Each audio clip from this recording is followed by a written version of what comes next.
Hello dear students and hello online students. Audio video clear है सबको? Good.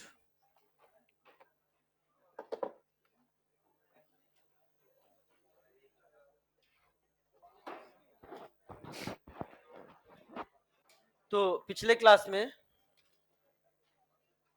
Start करें। हमने आपको होमवर्क दिया था,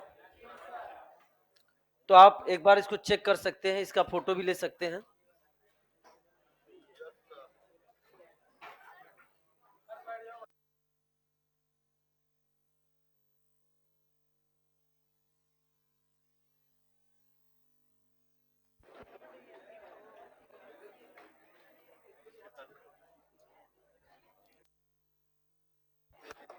ठीक है, अब सुनो ध्यान से। ये आप लोगों ने चेक कर लिया, सबका सही है? दोनों मेथड से किया? घर पे जाके आरएस भी निकाला? बेहतरीन।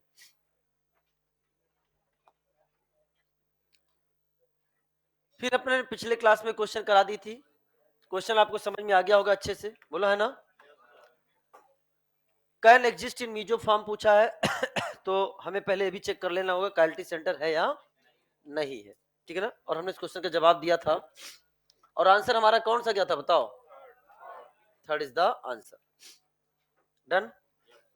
क्वालिटी सेंटर है और इसके इस ओरिएंटेशन में जब दोनों बेज पर हो या दोनों डैश पर हो तो क्या उसमें सिमेट्री आती है, एंड दैट इज क्या है? मीजो।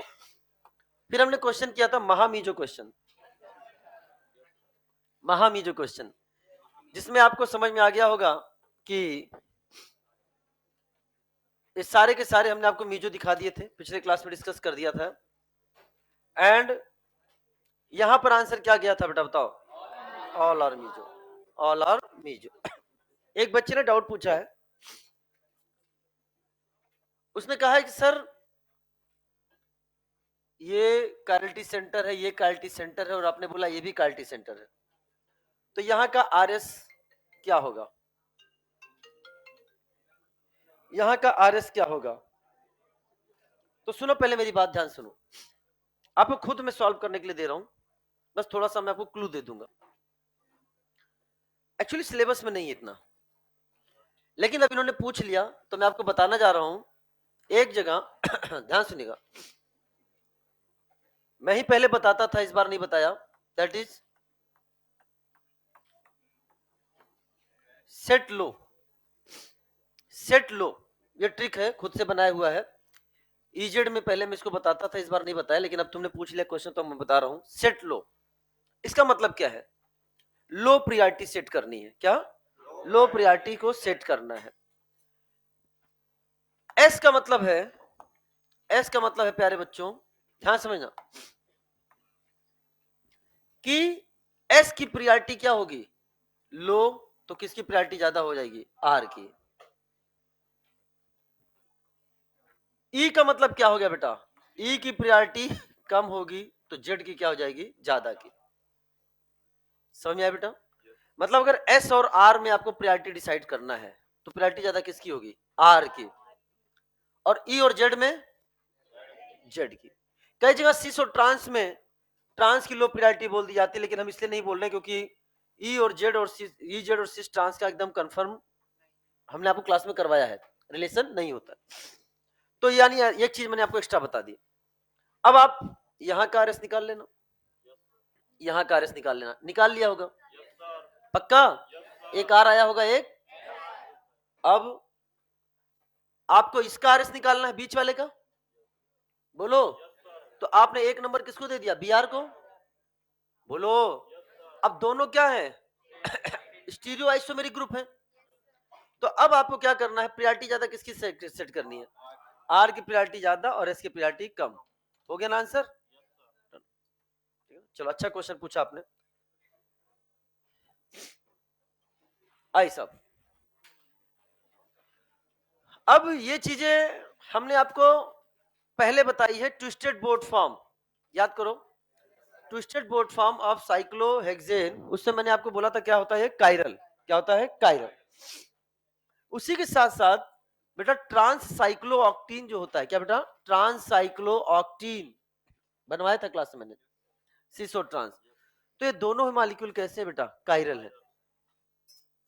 कायरल कैसे हुआ, इसमें एक भी कायरल्टी सेंटर नहीं है, इसमें एक भी कायरल्टी सेंटर नहीं है, लेकिन मॉलिक्यूल कायरल है क्योंकि इसमें ना ही पॉस है और ना ही कॉस है, due to absence of POS and COS. तो ये आपको याद रखना है, आपको याद रहेगा तो आप कर पाओगे, नहीं याद रहेगा तो नहीं कर पाओगे। वैसे इसके एग्जाम में पूछने की संभावना ज्यादा नहीं है। जैसे फॉर एग्जांपल इधर देखो, बनाना नहीं आपको, ये क्या आपके सामने, ट्रांससाइक्लोऑक्टीन। ट्रांससाइक्लोऑक्टीन इज, क्या लिखा है, transcyclooctene is chiral in the absence of a stereo centre, मतलब स्टीरियो सेंटर नहीं है, कायरल सेंटर नहीं है, कायरल सेंटर नहीं है, बोलो ना। लेकिन आपके सामने क्या बोला, किसी बात करा, कायरल सेंटर नहीं है, लेकिन फिर भी कैसा मॉलिक्यूल है, कायरल। बस केवल नॉलेज के लिए, चलो बना लीजिए। अच्छा इसको भी ध्यान से सुनो, अगर आपके सामने मैंने पोलरीमीटर ट्यूब में 30% डी और 70% एल ले लिया, 30% डी और 70% एल ले लिया, मान लो लैक्टिक एसिड का, अगर हमने 50-50% लिया था तो क्या बना था, रेसमिक मिक्सचर। क्या बना था, रेसमिक मिक्सचर। अब हमने 30% डी और 70% एल ले लिया, तो इसको कैसे लिखोगे प्यारे बच्चों, इसको लिखेंगे हम लोग, that is 30% D plus 30% L, 30% D plus 30% L. तो ये अगर आपके सामने मिल गया, ये तो किसका फॉर्मेशन कर लिया बताओ, this is called racemic mixture. ये आपके सामने बना रहा है रेसमिक मिक्सचर।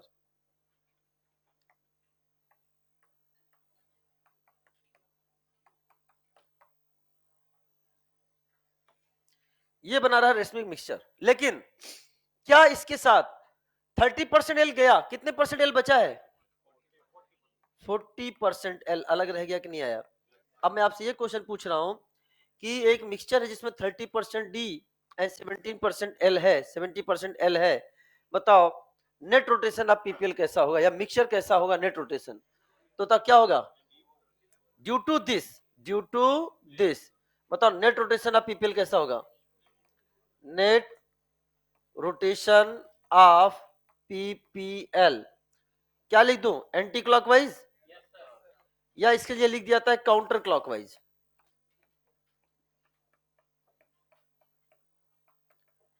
और इसके कारण जो मिक्सचर है आपका कैसा होगा बेटा, लिबोरोटेटरी।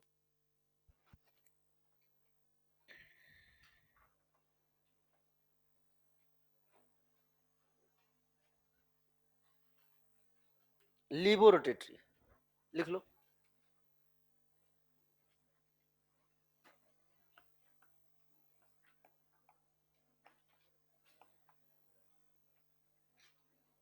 लिबोरोटेटरी।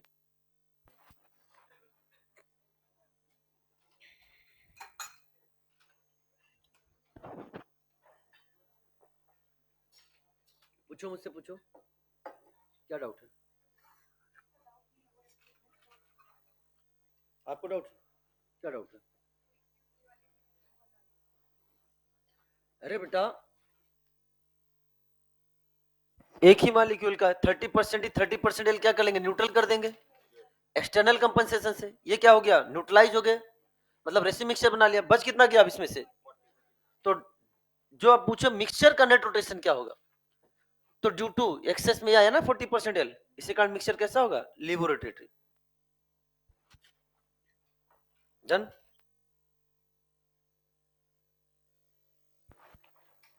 मौसम बदल रहा है,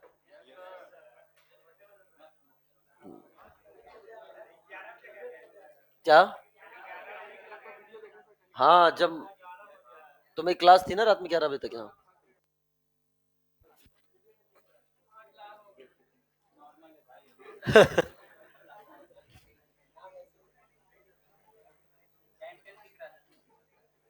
और अभी सुबह आज उस पे क्लास थी ना यूट्यूब पे,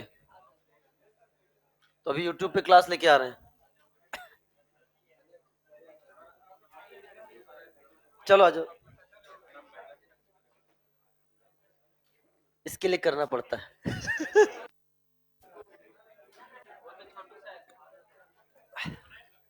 ना ये नहीं बनाना है बेटा, बना चुके आप, ये बना चुके ना, बस इतना बहुत काफी है, बाकी इसको बनाने की जरूरत नहीं है।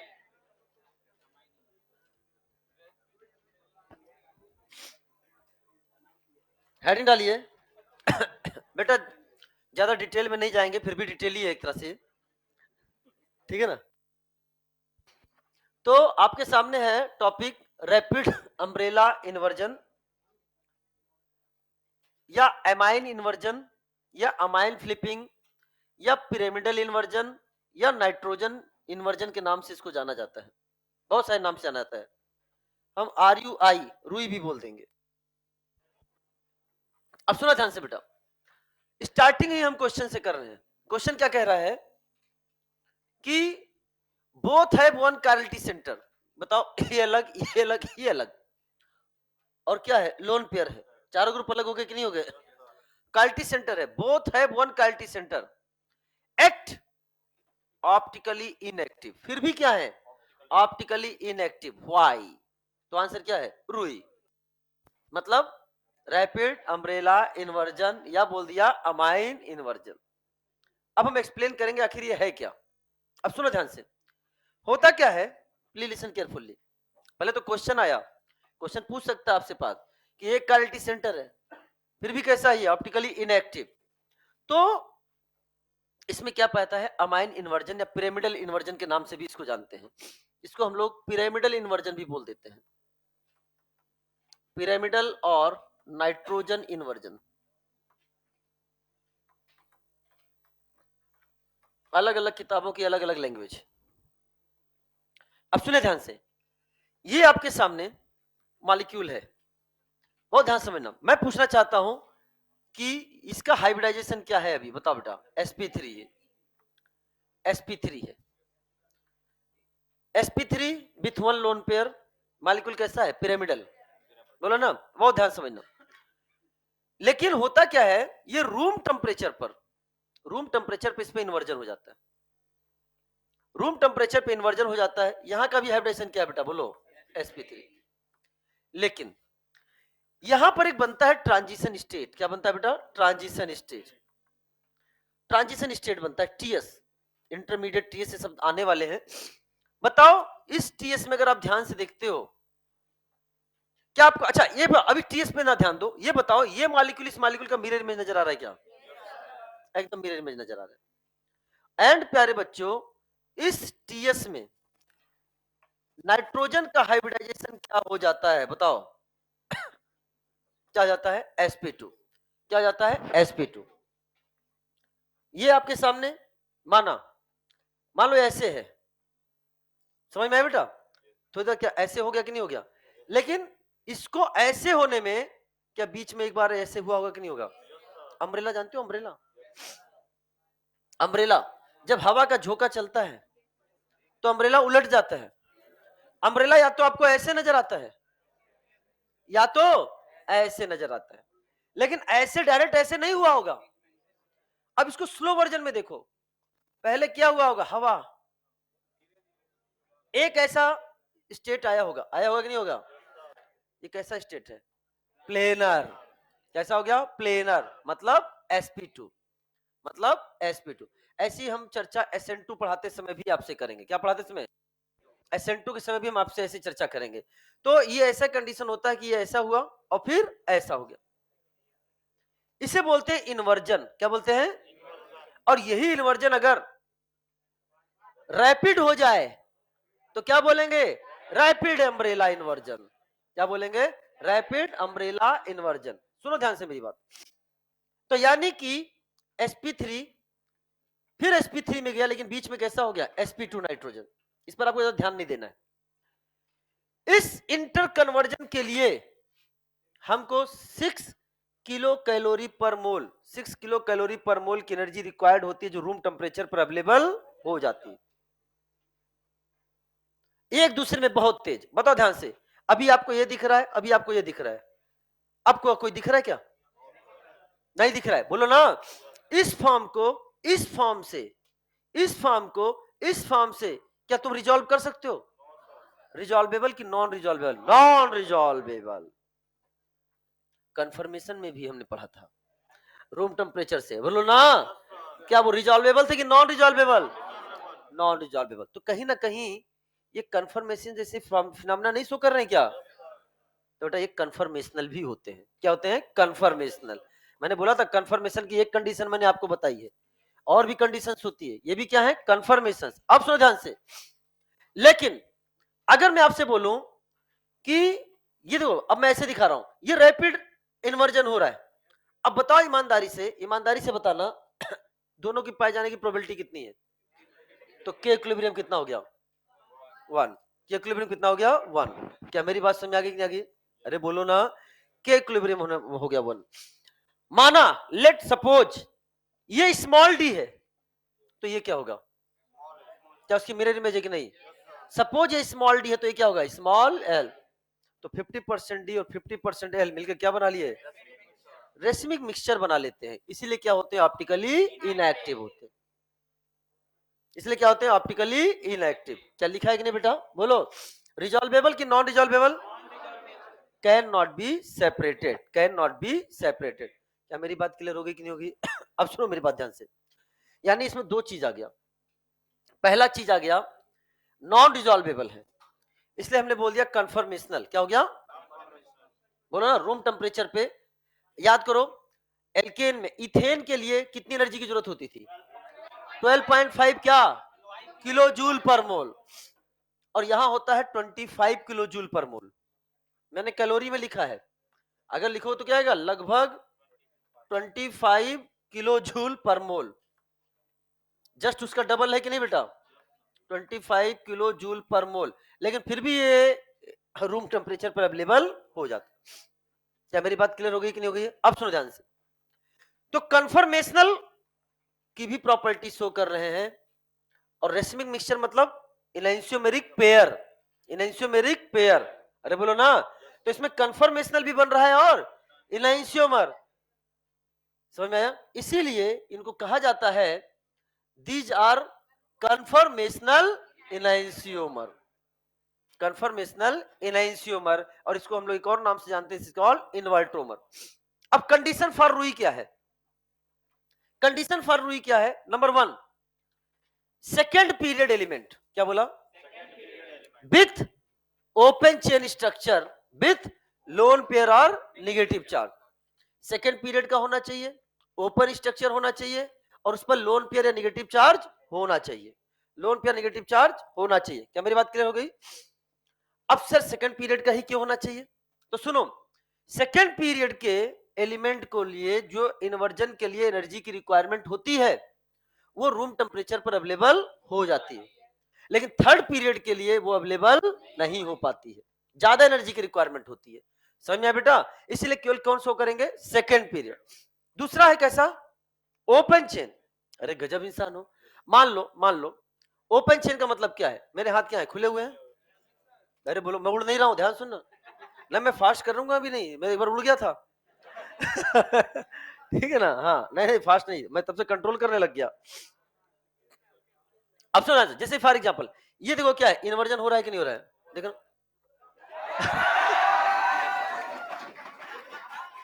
इसलिए मैं फास्ट नहीं करता हूँ। रुक जाता हूँ। अरे बोलो ना, देखो अभी देखो धीरे धीरे। तो इन्वर्जन के लिए क्या होना चाहिए? Open chain. क्लोज चेन हुआ तो ये देखो, हाथ बंध चुके हैं, हाथ। अब इन्वर्जन नहीं होगा, अब इन्वर्जन नहीं होगा। क्या मेरी बात समझ आया? तो कहने का मतलब है second period element with open chain structure with lone pair और नेगेटिव चार्ज होना चाहिए। और सबसे अच्छी बात है, नॉट इन सिलेबस। ठीक है ना? पहले बता रहा हूं, नॉट इन सिलेबस। लेकिन सर आप बता क्यों रहे हो? क्योंकि गली गली में मिल जाएगा, तो थोड़ा सा जान लो, थोड़ा जान लो। अच्छा सुनो, एक चीज और सुनो। तो अब क्वेश्चन हमारे सामने क्या है? Which are the following compounds of flipping? Which are the following compounds of flipping? ठीक है ना? ये रूम जो अपन यहां लिख सकते हो, दिस इज अवेलेबल एट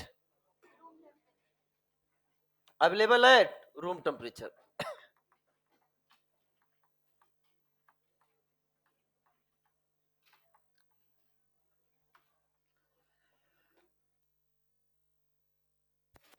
ठीक है, चलिए। तो अब क्वेश्चन क्या है, which are the following compounds of flipping. तो बताओ पहला वाला क्यों नहीं करेगा, सेकेंड पीरियड का है और लोन पेयर भी है। समझ में आ नहीं आया? वेरी गुड, बहुत सही जवाब दिया। ये आहा आहा, इसके पास लोन पेयर है। और आगे पढ़ाएंगे ब्रेड्स रूल। समझ में, रिजिड स्ट्रक्चर है ब्रेड्स रूल, ये कभी भी प्लेनर हो ही नहीं सकता, और रिंग स्ट्रक्चर ये भी शो नहीं करेगा, ये कर जाएगा। सेकेंड पीरियड है, ओपन है, लोन पेयर नहीं है, लोन पेयर नहीं है या नेगेटिव चार्ज नहीं है, ये बता रहे। सेकेंड पीरियड है और क्या है, नेगेटिव चार्ज, ये शो करेगा, ये करेगा। सेकेंड पीरियड का होना चाहिए विथ लोन पेयर या नेगेटिव चार्ज। आया क्या? हाँ, ठीक है। अगला क्वेश्चन है, this compound is optically active और नॉट।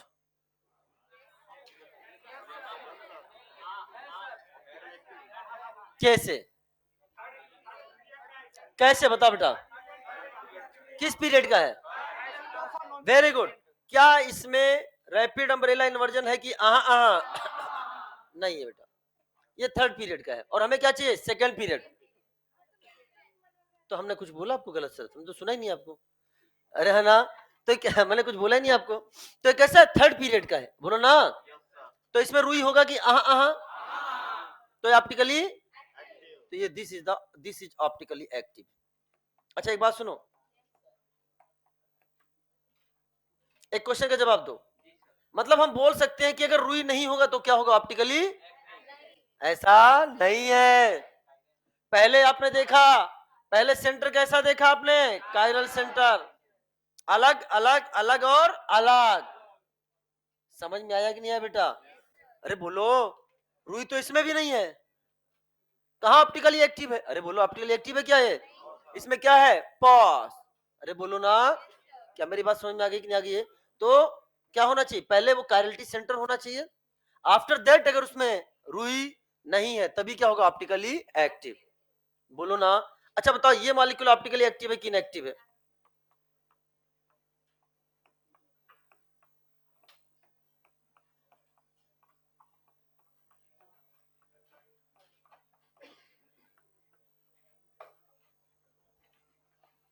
बताओ इसमें रुई है कि नहीं, इसमें रुई है कि नहीं? इसमें रुई है, तो ऑप्टिकली एक्टिव कि इनएक्टिव? कैसे? वेरी गुड, इसके कारण नहीं, इसके कारण, इसके कारण ऑप्टिकली एक्टिव होगा, कायरल कार्बन के कारण। समझ में आया बेटा? वो तो कर रहा है, उसको तो रैपिड अम्ब्रेला इन्वर्जन करेगा, लेकिन ये वाला समझ में, इसके कारण क्या होगा, ऑप्टिकली एक्टिव होगा। समझ में आया कि नहीं आया? लेकिन इसको लिखने की जरूरत नहीं है।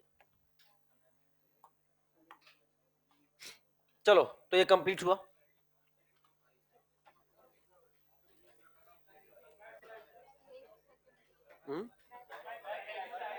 हाँ एक मिनट, अरे एक मिनट, हाँ क्या कह रहे हो, क्या? तो उससे क्या हुआ? हाँ ठीक है, चलो हो गया। भाई जल्दी करो बेटा, ऐसे टाइम मत लगाओ।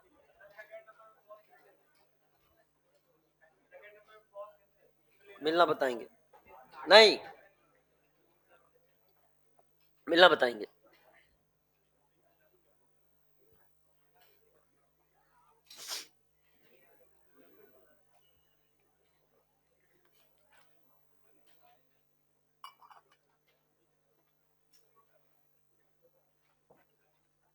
चलिए बेटा, अगला टॉपिक स्टार्ट करते हैं, जल्दी जल्दी। 3 तक गिनेंगे, हटा देंगे 3। बेटा जब नॉट इन सिलेबस है तो क्यों इतना प्यार प्यार से लिख रहे हो? ऐसा लिखो कि खुद ना पढ़ पाओ।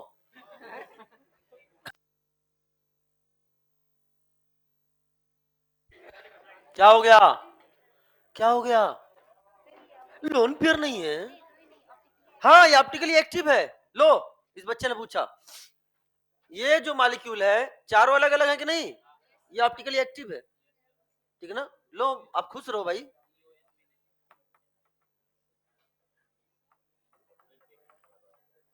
डन। इतने छोटे चीजें के लिए इतने परेशान थे हैं? चलो आइए अब अगला हेडिंग डालिए, जो मुझसे नहीं पढ़े हैं पहले, वो आज इसको पहली बार पढ़ेंगे, ध्यान समझना। और अपने सिलेबस में है, अपने सिलेबस में है आईयूपीएससी numbering of anthracene, आईयूपीएससी numbering of anthracene, आईयूपीएससी numbering of anthracene, बहुत ध्यान समझना बेटा। ये एंथ्रासिन है, इसकी आईपीएससी नंबरिंग करने जा रहे हैं, समझो ध्यान से। क्या हम जब आपको बना 1 2 3 पढ़ा रहे थे, बना 1 2 3 स्ट्रक्चर मोनोक्लोरो डेरिवेटिव, उस समय मैंने आपको बताया था कि ये वाली रिंग और ये वाली रिंग क्या है, सेम। आज हाँ, लेकिन ठीक है, क्लास तो चल रही ना। हाँ मैं वही मंगाया था, वही मंगाया था। तो ये वाली रिंग और ये वाली रिंग क्या है, सेम है। ये वाली रिंग, ये वाली रिंग सेम है, मतलब सिमिलर है। तो अब हम नंबरिंग कैसे करते हैं, इसकी नंबरिंग करने का तरीका सुनो। पहले हम आइडेंटिकल रिंग को नंबरिंग करेंगे, क्या करेंगे बेटा, पहले हम आइडेंटिकल रिंग को नंबरिंग करेंगे और आफ्टर दैट हम डिफरेंट रिंग को नंबरिंग करेंगे। तो आइडेंटिकल, या तो पहले इसको नंबरिंग करो उसके बाद इसको, या तो पहले इसको करो उसके बाद इसको, और लास्ट में इसको करना है। और नंबरिंग करते हैं। नंबरिंग करने का तरीका क्या है, एक नंबर आप यहां से भी स्टार्ट कर सकते हो, एक नंबर आप यहां से भी स्टार्ट कर सकते हो, एक नंबर आप यहां से भी स्टार्ट कर सकते हो, और एक नंबर आप यहां से भी स्टार्ट कर सकते हो। जहां से मर्जी वहां से स्टार्ट कर दो। लेकिन तरीका क्या है नंबरिंग करने का, अगर यहां पर तुमने एक नंबर दिया तो पहले इस रिंग को कंप्लीट करना है, आफ्टर दैट उसी डायरेक्शन में आपको यहां तक आना है, एंड आफ्टर दैट जब ये दोनों रिंग की नंबरिंग हो जाए तो जहां पर एक खत्म हो रहा है वहां से फिर नंबरिंग ऐसे निकाल के आनी है। फिर से सुनो, मानो एक नंबर तुमने यहां से स्टार्ट किया, तो अब कैसे चलोगे, पहले ये चले, अब फिर ये कंप्लीट किया, फिर जहां खत्म हुआ फिर ये कंप्लीट किया। अब फिर से देखते हैं, अगर एक नंबर आपने इसको दिया तो कैसे चलोगे, पहले इसको दिया फिर इसको और फिर इसको। अगर आपने एक नंबर इसको दिया तो पहले फिर और फिर, ठीक है ना, वेरी गुड, ध्यान सुनना। हाँ नहीं ऐसा करे, कोई दिक्कत की बात नहीं है, लेकिन तुम्हारे लिए दिक्कत ना हो जाए वो अलग बात है। थोड़ी देर बाद असहज महसूस करने लग जाओ, फिर बैठा भी ना जाए, इधर आ जाओ। अब सुनो मेरी बात ध्यान से, मैंने माना एक नंबर यहां से स्टार्ट किया, अब नंबरिंग स्टार्ट करो, 1 2 3 4, हो गया। अब ये क्या आएगा, 5 6 7 8, हो गया कि नहीं हो गया। फिर क्या आएगा 9, और फिर क्या आएगा 10। क्या हुआ, क्या मेरी बात समझ में आया, बोलो है ना। अपने सिलेबस का पार्ट, कितने लोग पहली बार नंबरिंग पढ़ रहे हैं, ईमानदारी से हाथ उठाओ। अब एक दूसरे का हाथ जरूर देखना। आपको ये समझ में आना चाहिए कि आपके एनसीईआरटी में लेकिन आपने नहीं पढ़ा, आपके एनसीईआरटी में लेकिन आपने नहीं पढ़ा। इवन इनऑर्गेनिक केमिस्ट्री में भी हाइड्रोजन एंड इट्स कंपाउंड में एक मॉलिक्यूल है जिसमें भी इस नंबरिंग की जरूरत पड़ती है, एंथ्राक्विनोन डेरिवेटिव की, बहुत ध्यान समझना। तो ये नंबरिंग हमने किया। अब इस नंबरिंग पे आधारित जो चीजें हम पढ़ने जा रहे हैं उसको समझना। लेकिन पहले मेरे क्वेश्चन का जवाब दो, अगर हमने मिथाइल ग्रुप, सारे बच्चे इधर आओ, अगर मिथाइल ग्रुप मैंने यहां लगा दिया तो इस मॉलिक्यूल का नाम हो जाएगा 1 मिथाइल एंथ्रासिन। क्या नाम हो जाएगा, सारे बच्चे जवाब दो, क्या नाम हो जाएगा। यहां लगाएंगे तो 4 नहीं 1 ही रहेगा, 4 नहीं 1 ही रहेगा, क्योंकि अब नंबरिंग हम यहां से स्टार्ट करेंगे। यहां होगा तो, और यहां है तो। अब सुनो ध्यान से, अगर यहां भी रहा और यहां भी रहा तो क्या नाम होगा, 1,4 डाइमिथाइल एंथ्रासिन। Very good. अगर मान लो यहां और यहां रहा तो 1,4 डाइमिथाइल एंथ्रासिन। बेहतरीन जवाब दे रहे हो। मान लो आपके सामने यहां रहा तो, लेकिन यहां रहा तो वो भी 9 मिथाइल एंथ्रासिन हुआ, लोएस्ट नंबर के हिसाब से नंबरिंग देंगे। लेकिन यहां और यहां दोनों रहा तो, समझ में आ रहा है कि नहीं आ रहा है? चलो, अब आप इतना सीख गए, अब हम आपको वहां ले जाना चाहते हैं जो आपके एनसीईआरटी में है, कार्सिनोजेनिसिटी एंड टॉक्सिसिटी।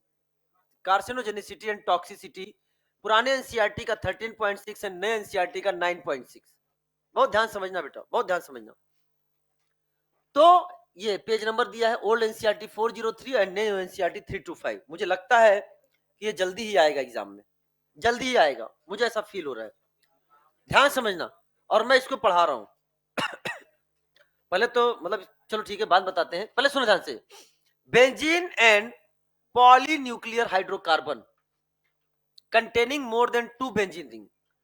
बेंजीन या पॉलीन्यूक्लियर का मतलब क्या हो गया? मोर देन 1 बेंजीन रिंग क्या है? फ्यूज्ड है। तो बेंजीन एंड पॉलीन्यूक्लियर हाइड्रोकार्बन, इसे हम लोग पॉलीसाइक्लिक एरोमेटिक हाइड्रोकार्बन भी बोलते हैं। क्या बोलते हैं बेटा? पॉलीसाइक्लिक एरोमेटिक हाइड्रोकार्बन, पीएच के नाम से भी जाना जाता है, या पॉलीन्यूक्लियर एरोमेटिक हाइड्रोकार्बन, पीएनए के नाम से भी इसको जाना जाता है। बहुत ध्यान समझना। तो more than 2 benzene ring fuse together are toxic and said to possess क्या बेटा? Cancer producing, that is carcinogenic property होते हैं। कैसे होते हैं? कार्सिनोजेनिक प्रॉपर्टी होते हैं। Such polynuclear hydrocarbon are formed on incomplete combustion of organic material like tobacco. इसीलिए कह रहा हूं छोड़ दो, समझ में आता है मुझे, सुना? ठीक है। तो such polynuclear hydrocarbon are formed on incomplete combustion of organic material like tobacco, coal and petroleum. जो ऑटोमोबाइल एग्जॉस्ट होता है ना, ऑटोमोबाइल एग्जॉस्ट, उसमें भी पाया जाता है बेंजपायरीन। क्या पाया है? बेंजपायरीन, जो कि क्या होता है? कार्सिनोजेनिक होता है। और ध्यान समझना, ध्यान से। They enter into human body and undergo various biochemical reaction and finally damage DNA। अब तो छोड़ दो भाई, बात हेरिडिटी की हो चुकी है। और ध्यान सुनना, finally damage DNA and causes cancer। some of the carcinogenic hydrocarbon are given। ये कुछ आपके सामने दिया गया है, और ईमानदारी से कह रहे हैं, तुमने कई बार यहाँ पे शायद पहुंचे होगे और देखते ही तुम आगे बढ़ गए होगे, क्योंकि मॉलिक्यूल इतना अजीब था, कौन पढ़ेगा ये। लेकिन बेटा मैं टेस्ट पेपर में पूछूंगा, मैं टेस्ट पेपर में पूछूंगा, क्योंकि मैं पढ़ा रहा हूं। और एनसीईआरटी की ऐसी कौन सी चीज है जो मैं नहीं पूछ सकता? एक्स इंस्टीट्यूट में एक बार मैंने एम्स के पेपर में डाल दिया था। अरे मतलब एम्स तब हुआ करता था ना, एम्स का अलग होता तो एम्स का अलग पेपर बनता था। और पेपर में डालते ही वो एक ग्रुप बना हुआ था, एक ग्रुप बना हुआ था, इसमें बहुत सारे टीचर्स होते हैं। तो उस पर मैसेज किसी ने कह दिया कि ये क्यों टेस्ट पेपर में डाला गया, this is not in syllabus. अब मैं एकदम नया था, नया मतलब जस्ट ज्वाइन किया था, ये 2017-18 की बात है, 17-18 की बात है। और मैंने पढ़ाया, मैंने टेस्ट पेपर में डाल दिया, और वहां हम इतने वो समझा करो। तो उधर से क्या हुआ, क्या किए, तो फिर मैंने, मेरे शब्द थे sorry sir for this, and मेरा एक क्वेश्चन है, क्या एनसीईआरटी अपने सिलेबस में है? तो उन्होंने कहा यस एनसीईआरटी है।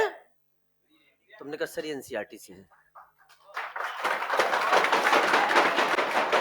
तो उसके बाद क्या हुआ, लेकिन चूंकि मैं नवोदित था, अभी नया था, तो उनका मतलब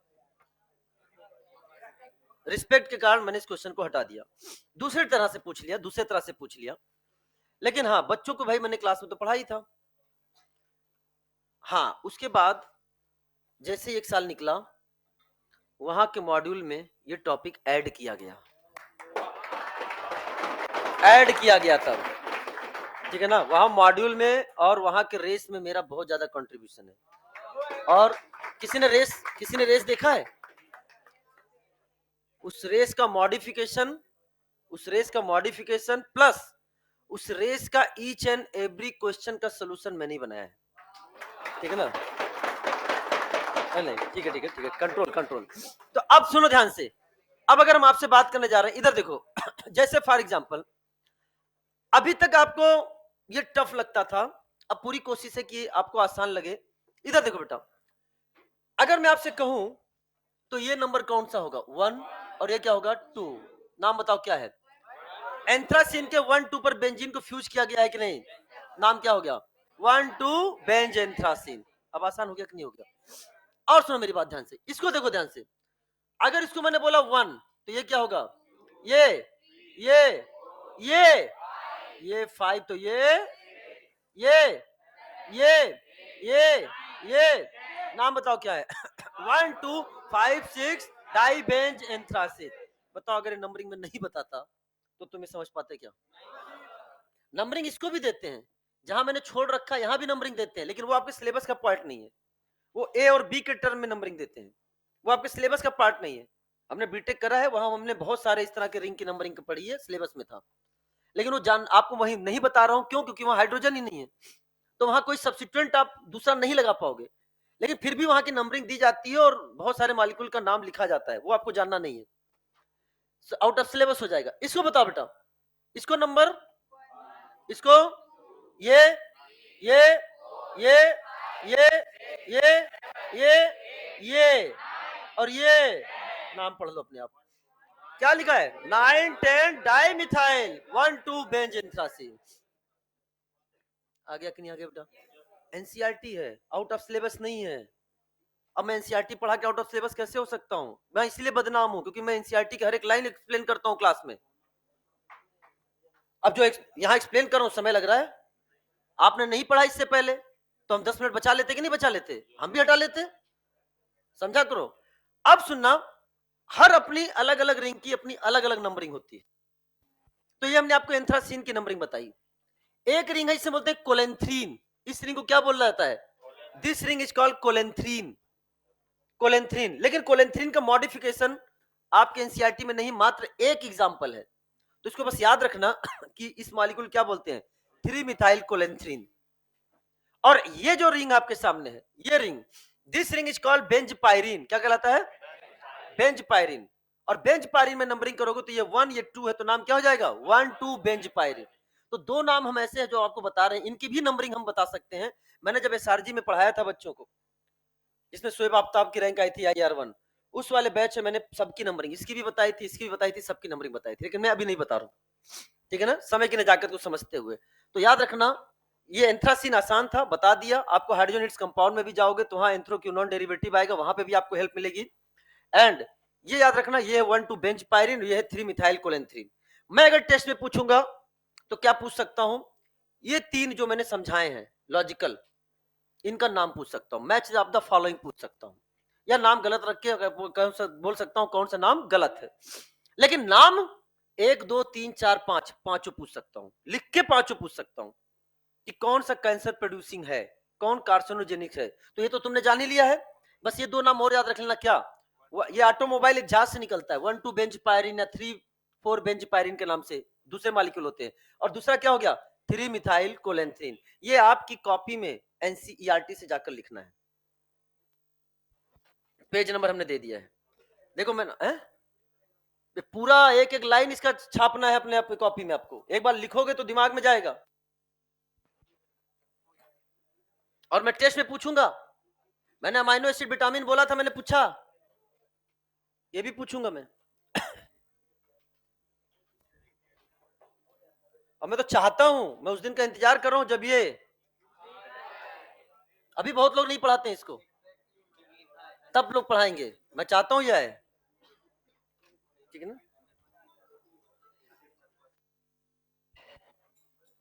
आई साहब, आगे बढ़े।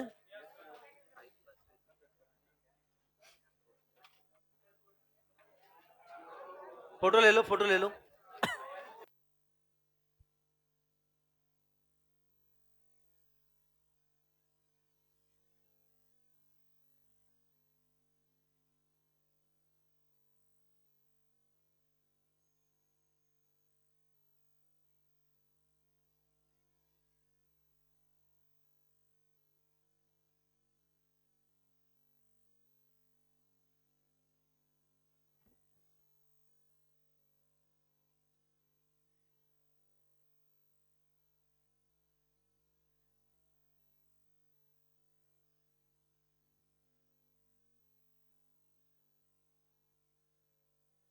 तो अपनी कॉपी में 2-3 पेज छोड़कर नया हेडिंग GOC स्टार्ट करें।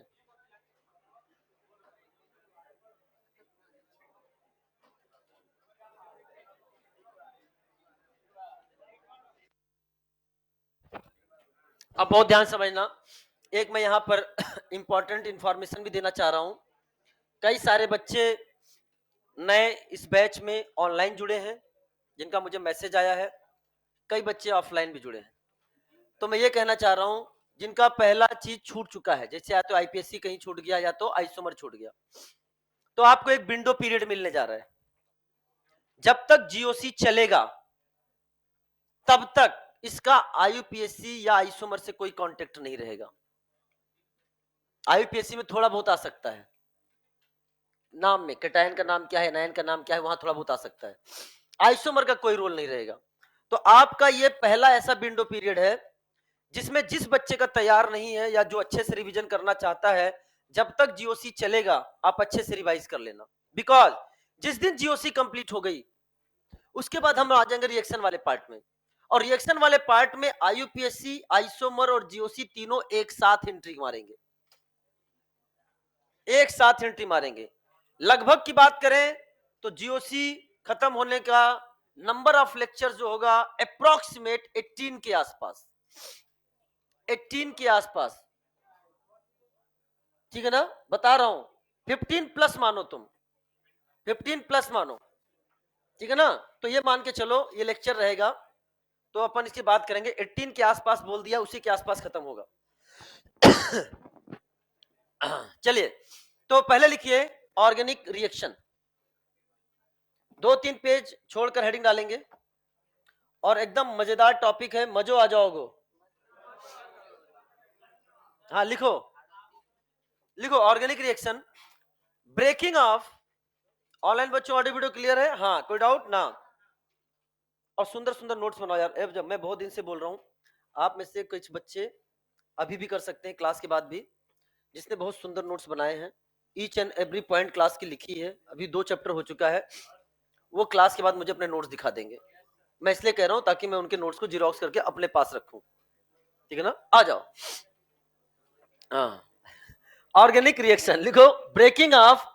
सर हमें तो अपनी राइटिंग अच्छी लगती है, भले मेरे को दूसरी की राइटिंग, दूसरे मेरी राइटिंग पसंद करें या ना करें। अच्छा ये देखो, है कि नहीं। हाँ, लिखो breaking of old covalent bond, breaking of old covalent bond and formation of new covalent bond,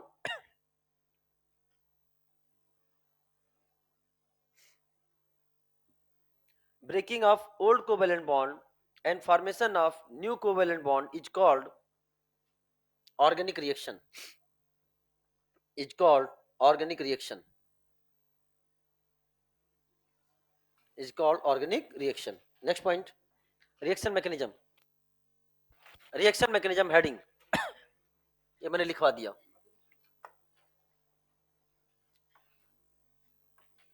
अब आपको ये लिखना है, इसमें लिखिए step by step description, step by step description, step by step description of reaction, step by step description of reaction is called, is called, is called reaction mechanism, is called reaction mechanism। अब बहुत सुंदर शब्दों में ये paragraph note कर लो, मैं अभी कह रहा हूं नोट कर लो।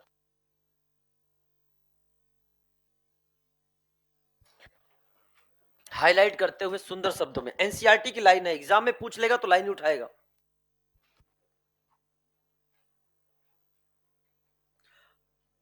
अब आपको आज और अगले क्लास में मिलाकर फील आ जाएगा कि हम रिएक्शन मैकेनिज्म कैसे पढ़ने वाले हैं।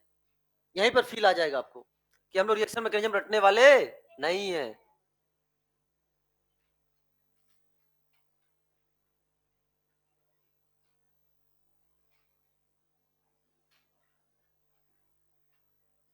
एक स्टूडेंट कल मुझे मिला था, आया है कि नहीं आज क्लास में? है? आप नहीं? मैं चेहरा पहचानता हूं उसका।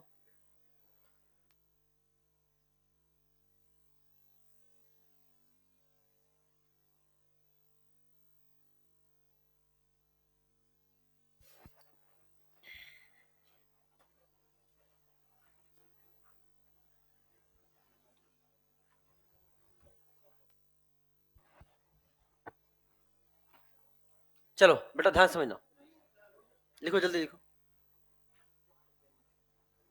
नंबर आना चाहिए अगले पेपर में, बता दे रहा हूं, अगला पेपर बहुत अच्छा बनाऊंगा। सर पेपर तो इस बार भी आपका अच्छा था, बट अगला पेपर ऑप्टिकल है, और ऑप्टिकल मेरा लबडब है। हम्म।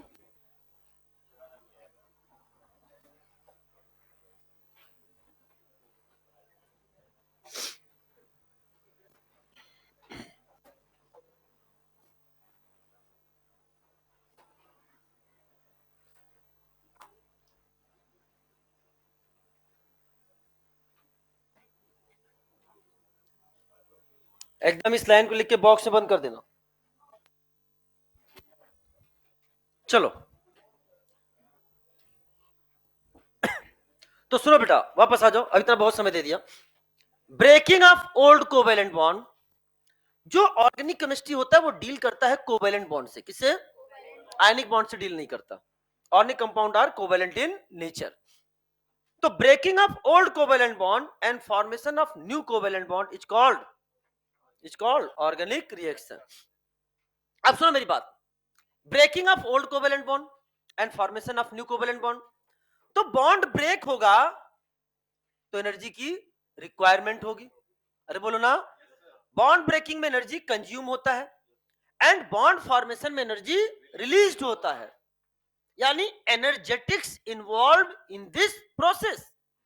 एनर्जेटिक्स का मतलब प्रोसेस आपका नेट नेट, पहले तो स्टेप बाय देखो, एक्सोथर्मिक है कि एंडोथर्मिक, फिर नेट नेट देखो रिएक्शन एक्सोथर्मिक है कि एंडोथर्मिक, फिजिबल है कि नॉन फिजिबल है, वन स्टेप है कि मल्टी स्टेप है। अरे बोलो ना। एंड अगर मल्टी स्टेप है तो ईच एंड एवरी स्टेप की काइनेटिक्स क्या है, ऑर्डर ऑफ रिएक्शन क्या है, उसकी मॉलिक्यूलरिटी क्या है, first order reaction, zero order reaction, second order reaction, किस ऑर्डर रिएक्शन को फॉलो करता है, इसको भी उस पर temperature, pressure, volume, external factor का क्या मतलब इफेक्ट पड़ता है, इन सब का स्टेप बाय स्टेप स्टडी क्या कहलाता है, रिएक्शन मैकेनिज्म। लेकिन आपको इतना तो पढ़ना ही नहीं है। अब देखो एनसीईआरटी की लाइन क्या कहता है, a sequential account of each step describing details of electron movement। मतलब इलेक्ट्रॉन मूवमेंट का मतलब अभी हम लोग पढ़ेंगे electron displacement effect, electronic displacement effect in covalent bond, कि उसमें इलेक्ट्रॉन का मूवमेंट किस तरफ हो रहा है, बीच में है कि इस वाले एटम की तरफ या इस वाले एटम की तरफ, होमोलाइटिक फिजन हो रहा है या heterolytic, equal distribution of shared electron है या अनइक्वल डिस्ट्रीब्यूशन, आयनिक क्लीवेज है या अनआयनिक क्लीवेज। क्या मेरी बात समझ में आया? यानी electronic movement, energetics during bond cleavage and bond formation, मतलब एक्सोथर्मिक एंडोथर्मिक किस तरह का प्रोसेस है, डेल्टा जी उसका पॉजिटिव है या नेगेटिव है, एंट्रोपी चेंज उसकी क्या है, and the rate of transformation of reaction into product, that is kinetics, is referred to as reaction mechanism, is referred to as reaction mechanism। क्या मेरी बात समझ में आ गई कि नहीं आ गई? आइए इसको समझते हैं। जैसे फॉर एग्जांपल हमारे सामने एक कंपाउंड, कोई डाउट? सुनो ध्यान से हमने लिखा, क्या हुआ, सब सही है ना? मैंने लिखा आपके सामने, ये है हमारे सामने ए बी, और इसकी रिएक्शन करवाने जा रहा हूं मैं किसके साथ, एक्स वाई के साथ। ए भी react with X Y, and प्यारे बच्चों जब ये रिएक्ट करेगा there is a formation of, आपके बीच में स्पीसीज बनेगी, that is called intermediate. Intermediate, ये इंटरमीडिएट आपका वन भी हो सकता है या वन से ज्यादा भी हो सकता है।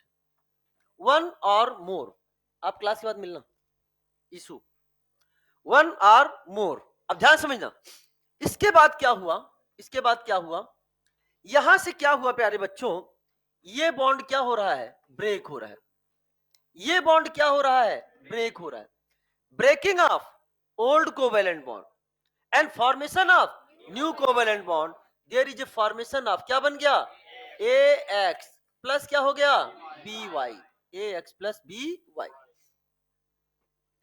इसमें से एक मॉइटी जो है उसको हम लोग बोलते हैं बेटा सबस्ट्रेट, क्या बोलेंगे, एक मॉइटी को बोलेंगे सबस्ट्रेट, और एक मॉइटी क्या कहलाएगी बेटा, बोलो, रिएजेंट। एक को बोलेंगे सबस्ट्रेट और एक को बोलेंगे रिएजेंट, और इन दोनों को हम लोग बोलेंगे रिएक्टेंट, क्या बोलेंगे बेटा, this is called as a reactant, ये कहलाएगा रिएक्टेंट। ओल्ड कोवेलेंट बॉन्ड टूटा और क्या बना, new covalent bond, and there is a formation of product, product और साथ में आपके सामने बन सकता है क्या बेटा, बाई प्रोडक्ट, प्रोडक्ट और साथ में बन सकता है इसके साथ बाई प्रोडक्ट। ये हमने ध्यान से समझा, बॉन्ड टूटा, बीच में कुछ कुछ इंटरमीडिएट वन और मोर दिखाई दिए, और क्या बन गया आपके सामने, there is a formation of product. अब कई सारे प्रश्न यहां उठेंगे। पहला प्रश्न ये उठा, सर आपने कैसे डिसाइड किया कि ये सबस्टेट, ये भी तो सबस्टेट हो सकता था। सर सबस्टेट हम डिफाइन कैसे करें कि सबस्टेट क्या होता है, रिएजेंट क्या होता है, प्रोडक्ट बना है तो फिर बाई प्रोडक्ट क्या है, इन सब के बारे में चर्चा क्या है सर, इंटरमीडिएट क्या है। यहां पर एक नया शब्द और आने वाला है, ट्रांजिशन स्टेट, क्या आने वाला है सर, ट्रांजिशन स्टेट क्या होता है, इन सारे प्रश्नों से हम होकर गुजरने वाले हैं। तो सबसे पहले हम आपके सामने एक छोटा सा क्वेश्चन बना रहे हैं, जो रिएक्शन हमें पढ़ना है halo alkane hello arene chapter में। जब हम CH3Br की रिएक्शन कराते हैं OH माइनस के साथ,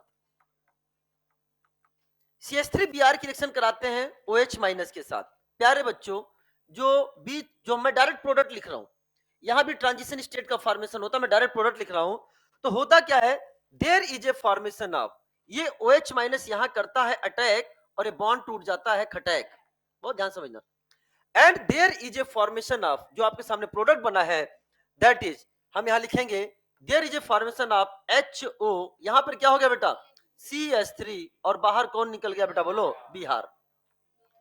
अब बहुत ध्यान समझना, यहां पर प्रश्न यह है कि सर आपने CH3Br की रिएक्शन OH से कराई है, इसमें कौन है सबस्ट्रेट और कौन है रिएजेंट।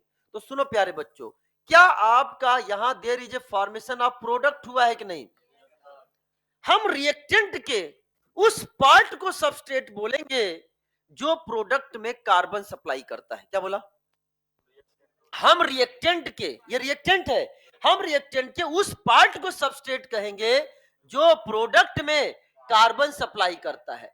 बताओ प्रोडक्ट में कार्बन यही है क्या, ये कार्बन किसने दिया है, CH3Br में, तो प्यारे बच्चों ये क्या कहलाएगा, ये कहलाएगा सबस्ट्रेट। तो जो बच गया उसे क्या बोलेंगे, this is called as reagent, this is called as reagent.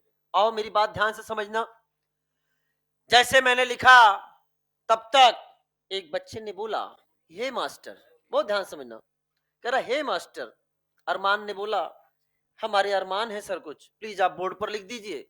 मैंने कहा कहिए, कह रहा सर बेंजीन बनाइए, हमने बेंजीन बना दिया। अरमान के प्रश्न देखो कितने बेहतरीन हैं, अरे बेंजीन, ए बेटा बाद में जो है वहीं पे रहने दो, रहने दो, जैसे लग रहा सब थम्स आ गया है, एकदम इक्विलिब्रियम आ जाने दो, इधर आ जाओ, पास आ जाओ। और इसकी रिएक्शन हमने किसके साथ कराई, CH3Cl के साथ, CH3Cl के साथ, और मैंने यहां पर ले लिया मैंने एनहाइड्रस AlCl3, ऊपर वाला रिएक्शन पढ़ेंगे आगे, ये जो मैकेनिज्म है this mechanism is SN2, halo alkane hello arene chapter में आएगा। कह रहा सर प्लीज इसका प्रोडक्ट बनाइए, मैंने कहा बेटा ये तो बहुत आसान है, ये कौन सा रिएक्शन है, फ्रीडल क्राफ्ट, कौन सा है, फ्रीडल क्राफ्ट रिएक्शन का Friedel Crafts alkylation, and there is a formation of, आपके सामने बेंजीन से एक हाइड्रोजन निकलेगा और उसकी जगह कौन आ गया बेटा, CH3, क्या आ गया बेटा, CH3, और यहां से आपका बाकी प्रोडक्ट अलग हो गया। अब मेरी बात ध्यान समझना, कहता है सर एक बात बताओ। मैंने कहा पूछो। सर ये जो आपने प्रोडक्ट बना है, ये जो प्रोडक्ट आपने बनाया है। मैंने कहा यस बनाया है। कह रहा बताइए प्रोडक्ट में कार्बन सप्लाई कौन कर रहा है। तब तक इन्होंने बोला मिस्टर आरएम ने, इन्होंने कहा सर मैं बताऊं। मैंने कहा बोलो। सर बेंजीन भी कार्बन सप्लाई कर रहा है। बेंजीन भी कार्बन सप्लाई कर रहा है। क्या इसने अपना कार्बन दिया कि नहीं दिया। और सर CH3Cl भी कार्बन सप्लाई कर रहा है। क्या इसने भी अपना कार्बन दिया कि नहीं दिया। तब अरमान बोलता है अपनी कुटिल मुस्कान से, सर अब बताओ अब किसको कहोगे आप सबस्ट्रेट। ऊपर तो आपने बता दिया कि जो कार्बन सप्लाई करेगा उसे क्या बोलेंगे सबस्ट्रेट। अब कहो यहां तो कार्बन सप्लाई दोनों कर रहे हैं। जब प्रोडक्ट में कार्बन सप्लाई दोनों पार्ट से हो रहा हो तो सबस्ट्रेट हम उसे मानते हैं जिस पे हमारा इंटरेस्ट होता है। ये कौन सी बात हो गई, जिस पर हमारा इंटरेस्ट होता है। फॉर एग्जाम्पल ये रिएक्शन तुम कहां पढ़ते हो, क्या एरोमेटिक कंपाउंड में पढ़ते हो कि नहीं पढ़ते हो। तो इसमें एरोमेटिक कौन है बेंजीन। तो इसे क्या बोल दिया दिस इज कॉल्ड सबस्ट्रेट। और जो दूसरा है उसे क्या बोलोगे रिएजेंट।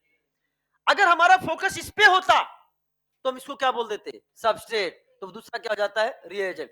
अगर दोनों पार्ट कार्बन सप्लाई करें तो हम उस पार्ट को सबस्ट्रेट बोलेंगे जिस पर हमारा इंटरेस्ट होता है, जिस पर हमारा फोकस होता है। क्या मेरी बात समझ में आ गई कि नहीं आ गई है। अगर इस बात को हम आपके सामने लिखते हैं ध्यान समझना। ये आपके सामने क्या बन गया, यहां से क्या है ये CH3 जुड़ गया, यहां से H निकलेगा और यहां से Cl निकलेगा और क्या बनेगा यहाँ पे बोलो HCl। ये पूरी मैकेनिज्म हम आगे पढ़ाएंगे फ्यूचर में। अब हम आपको एनसीईआरटी की वो लाइन पढ़कर सुनाना चाहते हैं जो एनसीईआरटी ने बड़े प्यार से इत्मीनान के साथ लिखी हुई है। देखिए सबस्ट्रेट इज दैट रिएक्टेंट, समझो substrate is that reactant which supply carbon to the new bond and the other reactant is called reagent. फिर बोलता है if both the reactant supply carbon to the new bond then choice is arbitrary and in that case the molecule on which attention is focused is called substrate। समझ में आया कि नहीं आया बेटा। in such a reaction a covalent bond between two carbon atom are a carbon and some other atom is broken and new bond is form. क्या मेरी बात समझ आ गई। तो एक एक लाइन जो आपका था एनसीईआरटी का मैंने यहाँ पे आपको एक्सप्लेन कर दिया है, बना लो।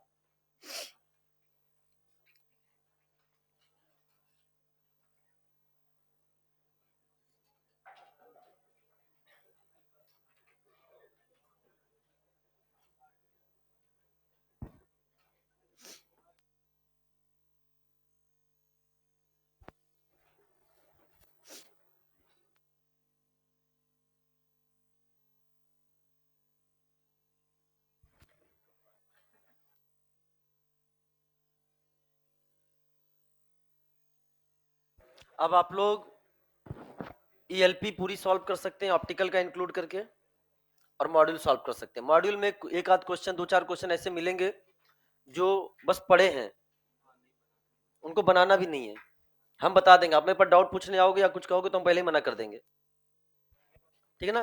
मतलब जरूरत नहीं है उस तरह के क्वेश्चंस की। कर सकते हो, करने तो सब कुछ भी कर सकते हो।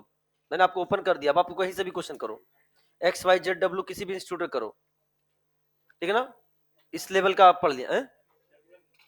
करना चाहो तो कई लोग हैं वो करेंगे बैठ के, तो हाँ करो क्वेश्चन करो, कोई दिक्कत नहीं है। कुछ भी करो, ओपन मतलब ओपन मेडिकल का होना चाहिए वो। जेई मेंस लेवल भी कर सकते हो, थोड़ा थोड़ा तो एडवांस भी कर सकते हो, ठीक है ना। मतलब हमने कहा ना कुछ चीजें हैं, लिमिटेशंस हैं। एडवांस में जो नीट ओरिएंटेड क्वेश्चन उनको कर सकते हो। आगे बढ़े, चलिए ऐसे मत करो यार, साथ साथ लिख लिया करो। ये कौन सा रिएक्शन है, समय क्या लगता है रे, गजब इंसान हो।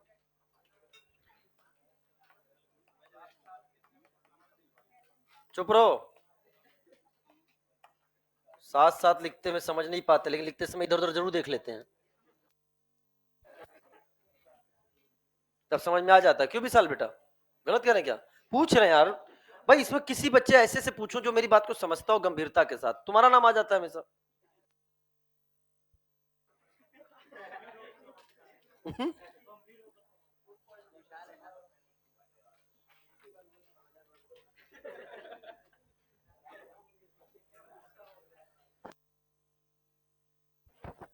चलिए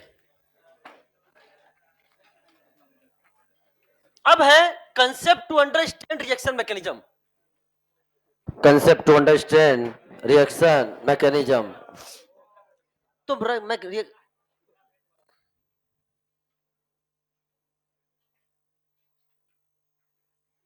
concept to understand reaction mechanism में ध्यान समझना, हमें पहले पढ़ना है बॉन्ड क्लीवेज या फिजन। बॉन्ड कैसे टूटा, किस मैनर में टूटा, किस मैनर में टूटा, मतलब होमोलिटिक फिजन हो रहा है या हेट्रोलिटिक फिजन हो रहा है, इसको पढ़ना है। अटैकिंग रिएजेंट, कौन अटैक करके बॉन्ड को तोड़ रहा है। बॉन्ड टूट रहा है तो इंटरमीडिएट क्या बन रहे हैं, पहले सुनो, पहले क्या पढ़ेंगे, बॉन्ड कैसे टूट रहा है, बॉन्ड कौन तोड़ रहा है, टूटने के बाद बन क्या रहा है, इंटरमीडिएट, उनको पढ़ेंगे, बोलो ना। दूसरा इलेक्ट्रॉनिक डिस्प्लेसमेंट इफेक्ट या इलेक्ट्रॉनिक इफेक्ट, बॉन्ड में जो इलेक्ट्रॉनिक मूवमेंट है वो किस तरीके से हो रहा है, जैसे आपने नाम सुना होगा इंडक्टिव इफेक्ट, मेजोमेरिक इफेक्ट, अरे बोलो ना, hyper conjugation effect, electromeric effect, उन सब की स्टडी हम लोग करेंगे। तो सबसे पहले जो पढ़ेंगे, हेडिंग डालिए, बॉन्ड क्लीवेज और फिजन।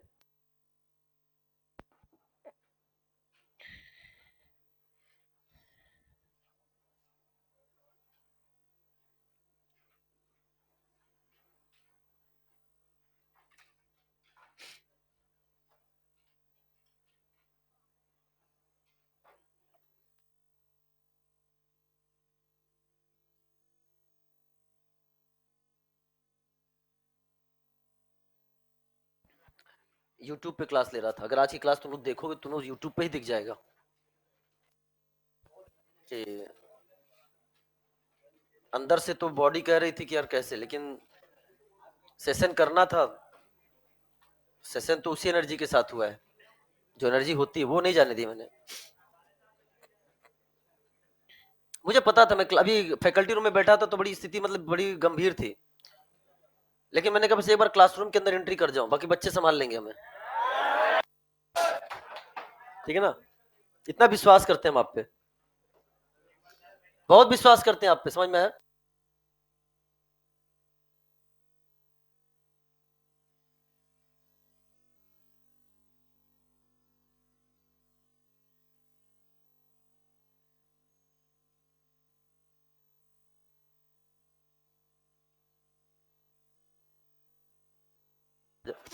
चलो हेडिंग डालिए, हेडिंग डालिए, अरे छोड़ो, दुनिया आजकल दूसरे नजरों से देखती है, सच्चे नजरों से, हाँ, और बदलते जमाने के साथ आपको बदलना पड़ेगा। पहले रूढ़वादी, पहले चौक से लिखते थे, फिर मार्कर आ गया, बदलते जमाने से बदलना, जो चौक पर है वो ठीक है, अब फिर किस पे आ गए, डिजिटल पे आ गए, जमाना, जमाना बदल रहा है, आप डिजिटल हो तभी आप घर घर पहुंच पा रहे हो, डिजिटल नहीं तो घर घर नहीं पहुंच पाओगे। भाई कोटा में आके आपसे 1000 बच्चे पढ़ लिए, लेकिन ऐसे तो आपसे 10,000 भी पढ़ सकते हैं ना, लाखों पढ़ सकते हैं। तो हेडिंग डालिए, बॉन्ड क्लीवेज और बॉन्ड फिजन दो प्रकार का है, एक है होमोलाइटिक बॉन्ड क्लीवेज जिसे हम अनआयनिक क्लीवेज बोलेंगे, दूसरा हेट्रोलाइटिक बॉन्ड क्लीवेज जिसे हम आयनिक क्लीवेज बोलेंगे। बहुत इंपॉर्टेंट पार्ट है ये, बहुत इंपॉर्टेंट पार्ट है ये। चलिए आइए इसको पढ़ते हैं। प्यारे बच्चे एंड मन के सच्चे, इधर आओ, stop writing and listen carefully.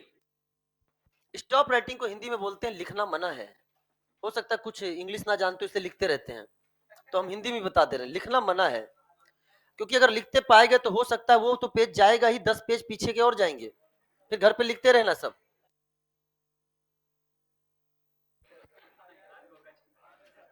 बढ़ जाएंगे अब, ठीक है, अब सुनो ध्यान से, जैसे हमारे सामने एक मॉलिक्यूल है, that is the A B molecule, A B molecule है, बहुत ध्यान समझना।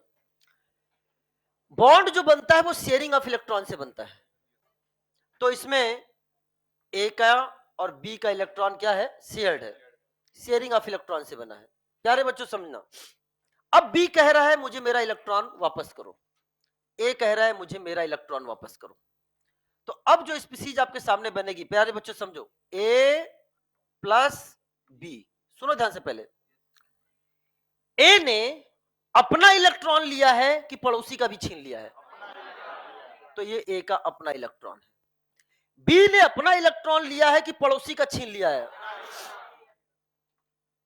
ए ने अपना इलेक्ट्रॉन लिया है कि पड़ोसी को दे दिया है? अपना इलेक्ट्रॉन लिया। बी ने भी अपना ही मतलब ए ने ना तो अपना इलेक्ट्रॉन किसी को दिया है, ना किसी से इलेक्ट्रॉन, बी ने ना इलेक्ट्रॉन दिया है ना लिया है। तो बेटा इस पे चार्ज क्या आएगा? न्यूट्रल। क्या होगा ये? न्यूट्रल। इस स्पीसीज को हम लोग बोलते हैं free radical. This species is called as free radical. और ये मॉलिक्यूल कैसा है प्यारे बच्चों, बोलो? ये फ्री रेडिकल कैसे होते हैं? न्यूट्रल। यहां पर हम जो एरो लगाते हैं, इस एरो को भी ध्यान से देखना। इसे बोलते हैं सिंगल, बोलो, सिंगल हेडेड कर्व्ड एरो। क्या बोलते हैं? सिंगल हेडेड कर्व्ड एरो, या बोलते हैं फिश हुक एरो। किसी ने मछली पकड़ा है? ये देखो, तो मछली वाला जो कांटा, ये देखो तुम, ठीक है, मछली वाला जो कांटा होता है, ठीक है ना, हाफ हेडेड कर्व्ड एरो, बहुत ध्यान सुना। जो मछली वाला कांटा होता है इसी तरह से होता है कि नहीं होता बेटा? तो इस एरो का नाम दे दिया मैंने दिस, इसे बोलेंगे half headed, half headed curved arrow, या इसे बोल दिया हमने this is called as fish hook arrow. NCERT में नाम दे रखा है। एंड ये रिप्रेजेंट करता है सिंगल इलेक्ट्रॉन ट्रांसफर को। किसको प्यारे बच्चों? सिंगल इलेक्ट्रॉन ट्रांसफर को रिप्रेजेंट करता है। सिंगल इलेक्ट्रॉन ट्रांसफर को रिप्रेजेंट करता है। अब सुनो ध्यान से, आइए उधर चलते हैं। दूसरा हेट्रोलाइटिक बॉन्ड क्लीवेज। यहां पर भी हमने स्पीसीज ले ली ए बी मॉलिक्यूल, लेकिन यहां पे हम आपको बताने जा रहे हैं कि इलेक्ट्रोनिगेटिविटी जो है वो बी की ज्यादा है ए से। इलेक्ट्रोनिगेटिविटी जो है बी की ज्यादा है ए से। प्यारे बच्चों बताओ, जो इलेक्ट्रॉन होंगे वो किसकी तरफ शेयर्ड होंगे? माना माना ये इलेक्ट्रॉन किसका है? बी का, और ये इलेक्ट्रॉन किसका है? ए का। ड्यू टू मोर इलेक्ट्रोनिगेटिविटी क्या शिफ्ट टुवर्ड्स बी है कि नहीं बेटा? अब यहां पर क्या होगा? ये बॉन्ड ब्रेक होगा। ध्यान समझना, ये बॉन्ड ब्रेक होगा। ये दोनों इलेक्ट्रॉन कौन ले गया? बी को। इस बार एरो हमने क्या दिखाया है? ऐसे। बोलो, समझ में आया? ये बताता है टू इलेक्ट्रॉन ट्रांसफर को। ये किसको बताएगा बेटा? ये टू इलेक्ट्रॉन ट्रांसफर को बता रहा है, टू इलेक्ट्रॉन ट्रांसफर को। चलो साहब, तो अब स्पीसीज जो आपके सामने बन रही है, आपके सामने लिख दिया मैंने ए, और प्यार लिख दिया आपके सामने बी। अब सुनो ध्यान से, ए का इलेक्ट्रॉन क्या बी ने ले लिया है क्या? तो ए पर चार्ज क्या आएगा? ए पर चार्ज आएगा पॉजिटिव। और देयर इज, आप ऐसे सर्कल कर भी सकते हो और नहीं भी। There is a formation of, क्या बन गया? This is formation of cation. अभी तो केटायन क्या बन रहा है? केटायन। अब सुनो प्यारे बच्चे, ये इलेक्ट्रॉन किसका है? ये इलेक्ट्रॉन किसका है? बी का। अभी बी का इलेक्ट्रॉन, मैंने बी वाले को ब्लू दिखाया, ए वाले को रेड दिखाया। ये किसका इलेक्ट्रॉन है? बी का। अभी बताओ बी पर चार्ज क्या है? न्यूट्रल, क्योंकि बी ने ना तो किसी से इलेक्ट्रॉन अभी लिया है ना दिया है। लेकिन क्या अब बी ने एक इलेक्ट्रॉन एक्सेस ले लिया कि नहीं ले लिया? किसका? तो बेटा ध्यान समझना, ये इलेक्ट्रॉन किसका था? ये इलेक्ट्रॉन किसका था? बी का।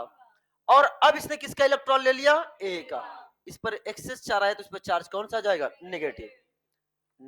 नेगेटिव चार्ज किस कलर के कारण आया? रेड कलर के इलेक्ट्रॉन के कारण आया। किसका आया? रेड कलर के इलेक्ट्रॉन के कारण आया। मेरी बात समझ आया कि नहीं आया? तो इस स्पीसीज को बोलते हैं एनायन। क्या बोलते हैं? This is called as anion. और there is a formation of ion, there is a formation of ion. क्या इतनी मेरी बात समझ आ गई? अच्छा, एक चीज मैं और समझाना चाह रहा हूं। कभी कभी किताबों में ऐसे लिखा होता है, ऐसे लिखा होता है। मैं स्टार्टिंग में बता भी चुका हूं शायद आपको, मैं बताया, मुझे याद है sp हाइब्रिडाइज जब बताया था, किस हाइब्रिड ऑर्बिटल में पेयर ऑफ इलेक्ट्रॉन होंगे, वहां समझाया था। और या फिर ऐसे लिख जाए, आपको एक ही तरह से समझना है, आपको एक ही तरह से समझना है। इस पे चर्चा हम स्टार्टिंग में कर चुके। तो there is a formation of, यहां किसका फॉर्मेशन हो गया बेटा? आयंस का फॉर्मेशन हो गया। अब सुनो मेरी बात ध्यान से, यहां आयन बना है कि नहीं बना है? आयन बना है कि नहीं बना है? This is called anionic cleavage. यहां जो equal distribution of shared electron हुआ है कि अनइक्वल, क्या हुआ है? तो यहां पे बोलेंगे this is called equal distribution of shared electron. यहां हुआ प्यारे बच्चों, सोच समझ के जवाब दो। This is called equal distribution of shared electron, equal distribution of shared electron. अच्छा प्यारे बच्चों, यहां बताओ, यहां आयन का फॉर्मेशन हुआ है कि नहीं? तो एक ऐसा क्लीवेज हो गया आयनिक क्लीवेज। नाम भी पता होना चाहिए, नाम भी पता होना चाहिए कि हम इसको एक और नाम देते हैं, आयनिक क्लीवेज के नाम से बोलते हैं। किसको बेटा? हेटेरोलाइटिक बॉन्ड क्लीवेज को। बताओ इक्वल की अनइक्वल? तो यहां पे हुआ है unequal distribution, unequal distribution of shared electron, unequal distribution of shared electron. क्या मेरी बात समझ में आ गई कि नहीं आ गई बेटा? बोलो है ना? तो ये चीजें हमने पढ़ ली। अब हमें ये पढ़ना है कि ऐसी कौन कौन सी कंडीशन है जो जनरली होमोलाइटिक बॉन्ड फिजन को एंड हेटेरोलाइटिक बॉन्ड फिजन को क्या करती हैं? फेवर करती हैं। तो यहाँ क्या है? Favourable condition. तो इसको नोट करिए और फिर ऐसे आगे कंटिन्यू करेंगे।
तो अब लिखिए बेटा, चलिए स्टार्ट करो।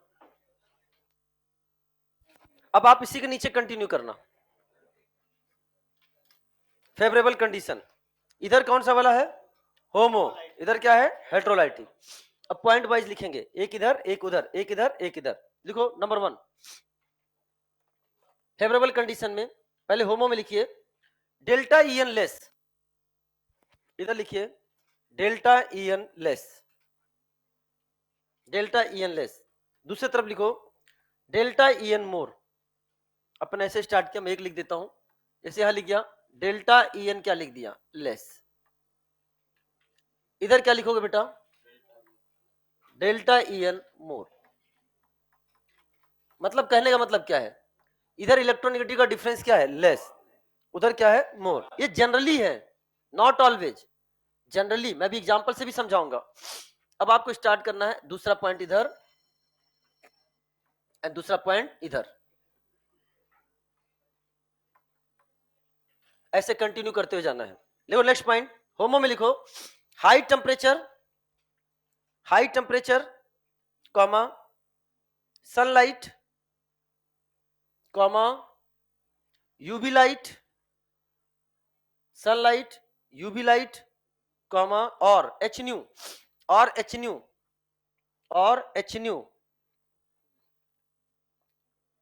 दूसरा का है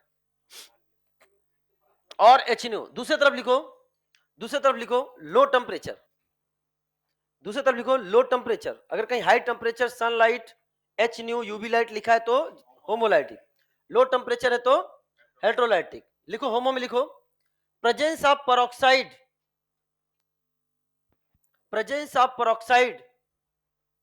ब्रैकेट में लिखिएगा प्रेजेंस ऑफ पेरोक्साइड, ब्रैकेट में लिखिएगा। कहां लिख रहे हो लो टेम्परेचर के बाद अब उसमें लिखना है, होमो में लिखना है, हेट्रो में लिखे जा रहे हो।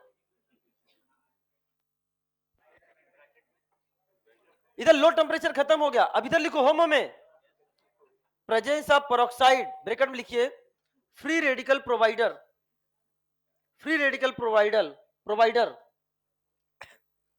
प्रेजेंस ऑफ पेरोक्साइड, ब्रैकेट में लिखिए फ्री रेडिकल प्रोवाइडर, ब्रैकेट बंद, कॉमा फ्री रेडिकल। या तो पेरोक्साइड जो फ्री रेडिकल प्रोवाइडर है, या फिर क्या जाए सीधे फ्री रेडिकल, तो फ्री रेडिकल मैकेनिज्म से जाएगा। दूसरे में लिखो प्रेजेंस ऑफ आयन, हेट्रो में लिखो, दूसरे मतलब हेट्रो में, ठीक है ना, प्रेजेंस ऑफ आयन। फिर होमो में आ जाओ, होमो में लिखो नॉन पोलर सॉल्वेंट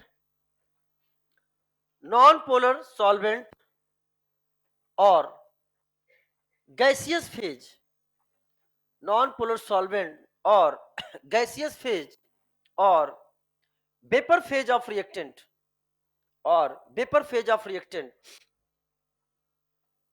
दूसरे में लिखो हेट्रो में लिखो पोलर सॉल्वेंट,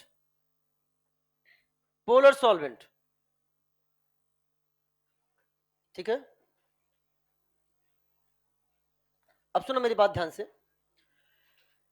कंडीशन आपको पता होनी चाहिए, जैसे ये कंडीशन जनरली आपको हेल्प करेगा। अब मैं आपसे क्वेश्चन पूछे जा रहा हूं, जवाब देना, मैं क्वेश्चन पूछे जाऊं आपको उसका जवाब देना है। अगर मैंने बोल दिया आपके सामने हाई टेम्परेचर, मैं कंडीशन बोल रहा हूं, जवाब देना हाई टेम्परेचर, तो आप क्या बोलोगे? H new, sunlight, UV ray, low temperature, delta N less, delta N more, ठीक है। मैंने बोला नॉन पोलर सॉल्वेंट, ठीक है ना। इसके बाद बोला मैंने गैसियस फेज, वेपर फेज। अच्छा, गैसियस और वेपर फेज का मतलब क्या है? High temperature. एक बार क्वेश्चन आया था नीट में, when propene reacts with gaseous bromine, क्या आया था? Gaseous bromine. तो गैसियस मतलब गैसियस नेचर हो गया कि नहीं हो गया? वहां फ्री रेडिकल की बात हुई थी, क्वेश्चन आएगा, हम कराएंगे आपको। क्या मेरी बात क्लियर हो गई है? और अगर आपके सामने पोलर सॉल्वेंट आ जाए तो क्या है? हेट्रो। पोलर का मतलब क्या हो गया? आयंस। अगर पेरोक्साइड आ जाए तो होमो, क्योंकि पेरोक्साइड होता है फ्री रेडिकल प्रोवाइडर, या किया जाए सीधे फ्री रेडिकल, और प्रेजेंस ऑफ आयंस आ जाए तो हेट्रो। फ्री रेडिकल क्लीवेज के लिए, होमोलाइटिक क्लीवेज के लिए आपको हेल्पर की मदद लेनी पड़ेगी। किसकी मदद लेनी पड़ेगी? आइए हेल्पर की मदद लेते हैं। ध्यान समझना, हेल्पर का क्या मतलब है। इधर देखिए, हमने लिखा H E L P R, इसे बोल दिया मैंने helper, this is called helper. तो H बोलता है, H का मतलब हो गया बेटा हाई टेम्परेचर। H का मतलब है आपके सामने high temperature, this is the high temperature, या फिर क्या बोल देगा आपके सामने? हीट, हाई टेम्परेचर या हीट। E का मतलब है इलेक्ट्रिसिटी, L का मतलब क्या है बेटा बताओ? लाइट आ जाए, यूवी रेज आ जाए, अरे बोलो ना, या सनलाइट बोल दिया, लाइट मतलब सनलाइट, यूवी रेज, कुछ भी लिखा हुआ मिल जाए। P का मतलब क्या है बेटा बताओ? P का मतलब हो गया पर ऑक्साइड, और R का मतलब क्या हो गया? रेडिकल। क्या हो गया? रेडिकल। हाई टेम्परेचर या हीट हो, इलेक्ट्रिसिटी हो, जैसे हम लोग पढ़ेंगे कोल्बे इलेक्ट्रोलाइसिस, क्या पढ़ेंगे? Kolbe electrolysis, free radical mechanism.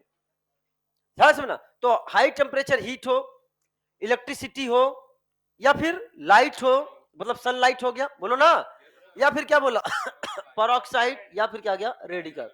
तो ये आपके किस मेथड से जाएंगे, ये किस मेथड से जाएंगे, ये आपके होमोलाइटिक से जाएंगे। क्या जाएंगे, होमोलाइटिक से। एक चीज और लिखो, होमोलाइटिक में लिखना, फिर मैं चीजें एक्सप्लेन करता हूं। होमोलाइटिक में लिखना these types of reaction, homolytic में लिखो these types of reaction are called free radical, these types of reaction are called free radical और homopolar, homopolar और नॉन पोलर रिएक्शन। एनसीईआरटी की लाइन है, these types of reaction are called free radical और homopolar और non polar reaction. अब hetero के नीचे लिखना these types of reaction are called आयनिक और हेट्रोपोलर,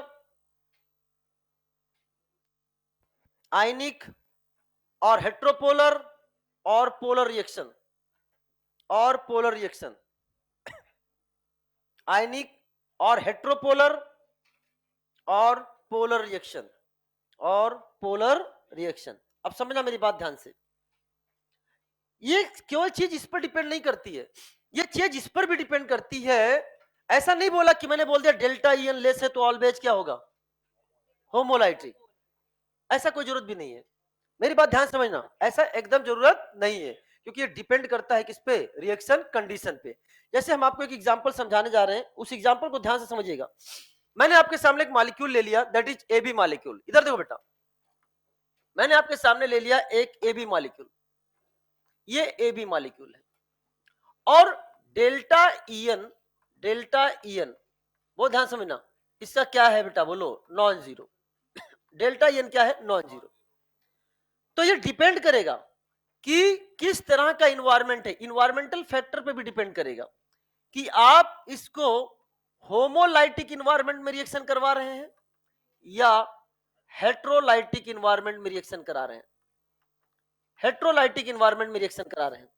जैसे अगर होमोलाइटिक में रिएक्शन कराओगे तो किसका फॉर्मेशन होगा बताओ, ए रेडिकल और बी रेडिकल।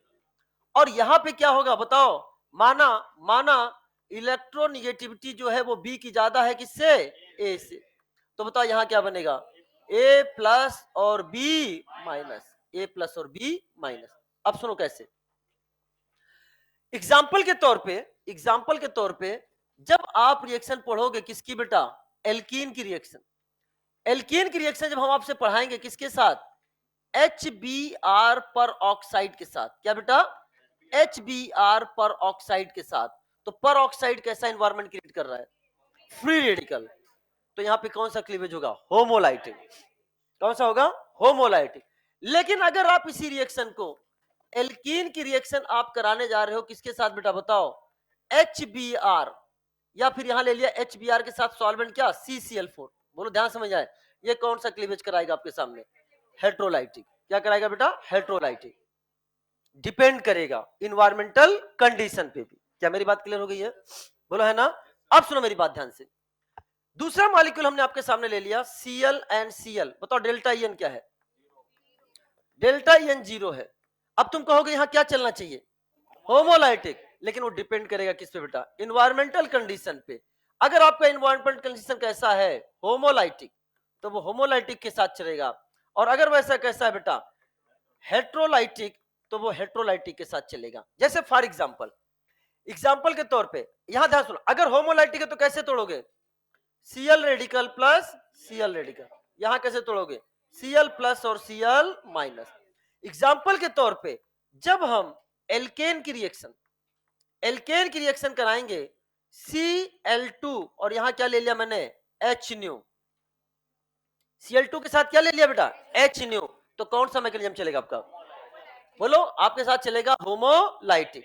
लेकिन अगर हमने एल्कीन की रिएक्शन, एल्कीन की रिएक्शन किसके साथ करा दी, Cl2 के साथ, तो मैकेनिज्म कैसा चलेगा बेटा बताओ, हेट्रोलाइटिक। मैकेनिज्म की अगर हम बात करें तो जो हम पढ़ने वाले हैं फ्यूचर में, ये जो मैकेनिज्म आपके सामने होगा ये होगा फ्री रेडिकल एडिशन रिएक्शन। हम लोग फ्यूचर में पढ़ेंगे, समझाऊंगा सब, रटवाऊंगा कहीं नहीं। ये जो मैकेनिज्म आपके सामने चलेगी ये आपका होगा इलेक्ट्रोफिलिक एडिशन रिएक्शन। ये जो मैकेनिज्म आपके सामने चलेगी this is the free radical substitution reaction. ये मैकेनिज्म जो आपके सामने चलेगी this is called electrophilic addition reaction. तो क्या आप एक चीज देख रहे हो, क्या इस पर भी डिपेंड कर रहा है कि इन्वायरमेंटल फैक्टर कैसा है? अरे बोलो ना, इस पर भी डिपेंड कर रहा है कि इन्वायरमेंटल फैक्टर क्या। एग्जांपल के साथ मैंने आपके सामने रिप्रेजेंट किया है। क्या चीजें समझ में आ रही, नहीं आ रही है? नहीं रटना है। अगर आपने जीओसी में मेहनत कर ली तो रिएक्शन वाला पार्ट बहुत आसान हो जाएगा।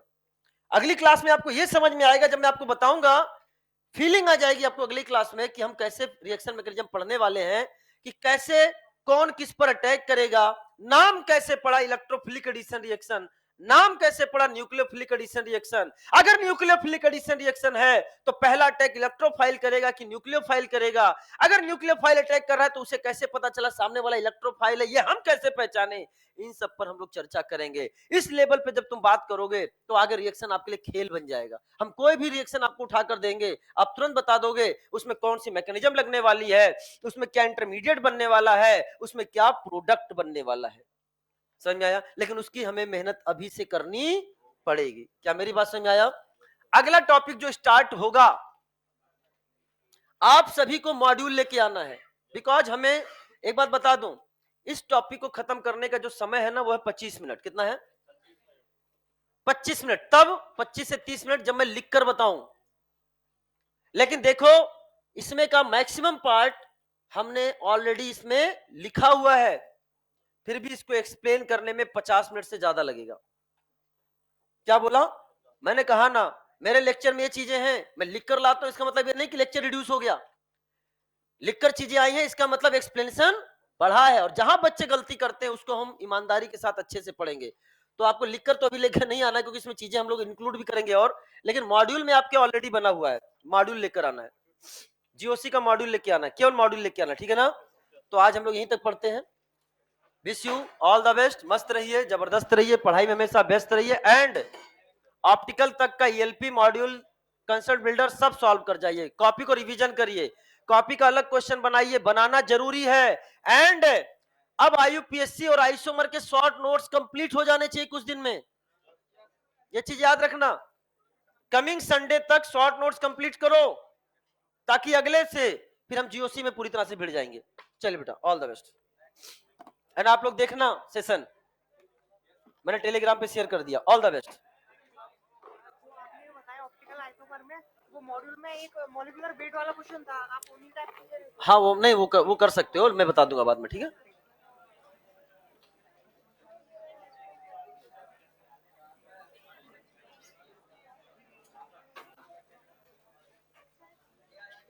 मैं बाहर आ रहा हूँ बेटा। हाँ लॉग आउट कर दो बेटा।